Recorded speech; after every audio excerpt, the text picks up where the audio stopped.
High guys, welcome back to my YouTube channel রাখির রান্নাঘর। আমি রাখি। তো আবার নিয়ে চলে এলাম আপনাদের জন্য নতুন একটা ভিডিও। নানা ধরনের রেসিপি দেখার জন্য চ্যানেলটা অবশ্যই সাবস্ক্রাইব করবেন, আর ভিডিওটা ভালো লেগে থাকলে লাইক কমেন্ট শেয়ার করবেন। চলুন রেসিপিটা দেখতে থাকুন।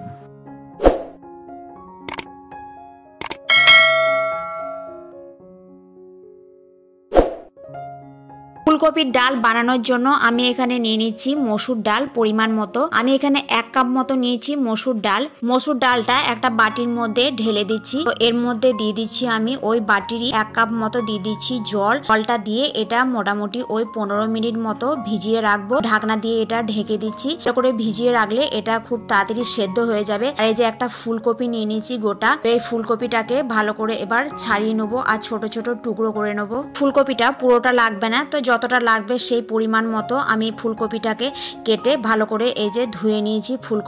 ফুলকপিতে অনেক ছোট ছোট পোকা থাকে, তাই ফুলকপিটাকে ভালো করে গরম জলে একটু ফুটিয়ে নেবো। এই যে দেখুন ফুলকপিটা এরকম ছোট ছোট টুকরো করে কেটে নিয়েছি।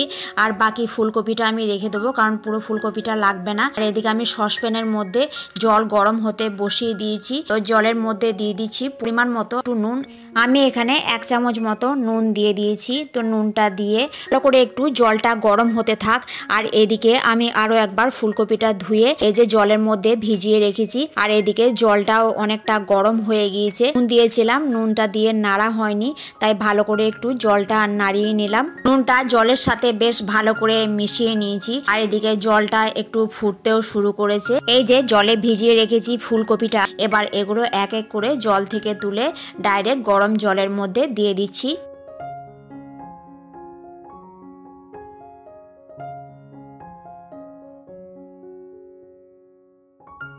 সমস্ত ফুলকপিগুলো দিয়ে দিয়েছি। এবার ভালো করে একটা চামচ দিয়ে ফুলকপিগুলো নাড়িয়ে নিচ্ছি এপিট ওপিট করে। গরম জলের মধ্যে ভালো করে ডুবিয়ে রেখেছি। এর মধ্যে আমি গ্যাস অফ করে দেবো। আর এটা ঢাকনা দিয়ে ভালো করে চাপা দিয়ে প্রায় 15 মিনিট মতো এটা এভাবেই রেখে দেবো। সমস্ত ফুলকপিগুলো 15 মিনিট মতো এই জলের মধ্যে এভাবেই রেখে দিয়েছিলাম। এবার 15 মিনিট পর ঢাকনা খুলে এগুলো একটা চামচের সাহায্যে একে একে জল থেকে তুলে একটা ছাঁকনির মধ্যে দিয়ে জলটা ভালো করে ঝরিয়ে নিচ্ছি। সমস্ত ফুলকপিগুলো এই যে ছাঁকনির মধ্যে তুলে দিয়ে দিয়েছি। গরম জলের মধ্যে ফুটিয়ে নিয়েছিলাম, তাও একবার ঠান্ডা জল দিয়ে ভালো করে ফুলকপিগুলো আরো একবার আমি ধুয়ে নিলাম। এদিকে একটা কড়াই চাপিয়ে দিয়েছি, আর কড়াইটা ভালোভাবে গরম হয়ে গিয়েছে। এর মধ্যে 1 চামচ মতো তেল দিয়ে দিচ্ছি। আমি এখানে সাদা তেল দিয়ে দিচ্ছি। এটা সর্ষে তেল দিয়েও রান্না করা যেতে পারে, আর আমি খুবই এখানে অল্প তেল ব্যবহার করেছি। এই যে জল ঝরিয়ে রাখা ফুলকপিগুলো দিয়েও দিয়েছি।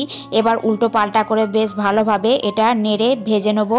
আর একটু দিয়ে দিচ্ছি এতে স্বাদ অনুযায়ী সামান্য একটু নুন আর সামান্য একটু হলুদ গুঁড়ো। এবার এগুলো ভালো করে মিশিয়ে একটা ঢাকনা চাপা দিয়ে এগুলো ভালো করে ভেজে নেব। গ্যাসের ফ্লেম একদম কমিয়ে ঢাকা দিয়ে দিয়ে এভাবে ফুলকপিগুলো ভালো করে ভেজে নেব। আর এদিকে আমি ডালটা জলে ভিজিয়ে রেখেছিলাম, এটা ঢাকনা খুলে ভালো করে এটা পরিষ্কার করে ধুয়ে নিয়েছি। আর এদিকে ঢাকনা খুলে আরো একবার আমি ফুলকপিগুলো ভালো করে নেড়ে দিচ্ছি। যে কোনো রান্নাতেই ফুলকপিগুলো একটু হালকা করে ভেজে নিলে খেতেও ভালো লাগে। ফুলকপিগুলো ভালো করে বেশ নাড়িয়ে দিয়ে ভালো করে সমানভাবে ভেজে নিচ্ছি। আর এই যে আমার ফুলকপিগুলো বেশ ভালো করে ভাজা হয়ে গিয়েছে। এবার একটা জায়গার মধ্যে ফুলকপিগুলো তুলে নিয়েছি। যে দেখুন ফুলকপিগুলো কত সুন্দর ভালোভাবে ভাজা হয়ে গিয়েছে। এবার একটা কড়াইয়ের মধ্যে মসুর ডালটা ধুয়ে ভালো করে জল থেকে তুলে কড়াইয়ের মধ্যে দিয়ে দিচ্ছি। এবার ওই বাটির মধ্যে মসুর ডালটা ভিজিয়ে রেখেছিলাম, ওই বাটির 1 বাটি মতো জল দিয়ে দিচ্ছি। জলটা দেওয়ার পর এর মধ্যে দিয়ে দিচ্ছি স্বাদ অনুযায়ী নুন। আমি এখানে 1 চামচ মতো নুন দিয়েছি, আর সামান্য একটু হলুদ গুঁড়ো 1/2 চামচ মতো। তো সমস্ত কিছু দিয়ে ভালো করে নাড়িয়ে নিয়েছি। আর এই যে ডালটা ফুটতেও শুরু করেছে।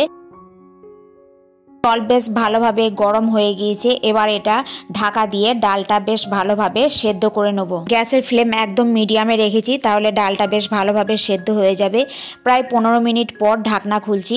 তো ডালটা বেশ ভালোভাবে সেদ্ধ হয়ে গিয়েছে। এবার ডালটাকে ভালোভাবে ঘেঁটে নিচ্ছি।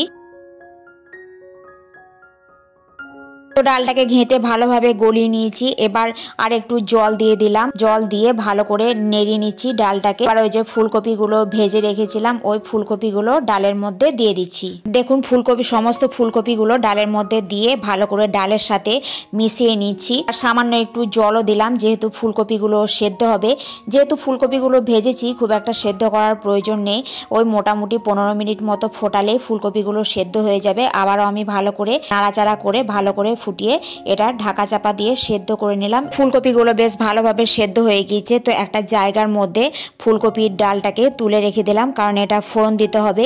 তো ফোড়নের জন্য আবার কড়াই বসিয়ে কড়াইয়ে দিয়ে দিলাম পরিমাণ মতো সর্ষে তেল। আমি এখানে দিয়ে দিলাম 1 চামচ মতো তেল। তো তেলটা ভালো করে গরম হয়ে গেলে দিয়ে দিচ্ছি একটা শুকনো লঙ্কা। ফুলকপির ডালে ওটা কালো সর্ষের ফোড়নটা খুব ভালো যায়, বেশ খুব ভালো একটা গন্ধ আসে। আমার তো খুব ভালো লাগে, এভাবে আপনারাও একবার দেখবেন। কালো সর্ষেটাকে কিছুক্ষণ নাড়াচাড়া করার পর ফুলকপির ডালটা যেটা সেদ্ধ করে রেখেছিলাম ওটা দিয়ে বাটিতে সামান্য একটু জল দিয়ে বাটিটা ধুয়ে ওই ফুলকপির মধ্যে দিয়ে দিলাম। ফুলকপির মধ্যে দিয়ে ভালো করে নাড়িয়ে চাড়িয়ে নিচ্ছি।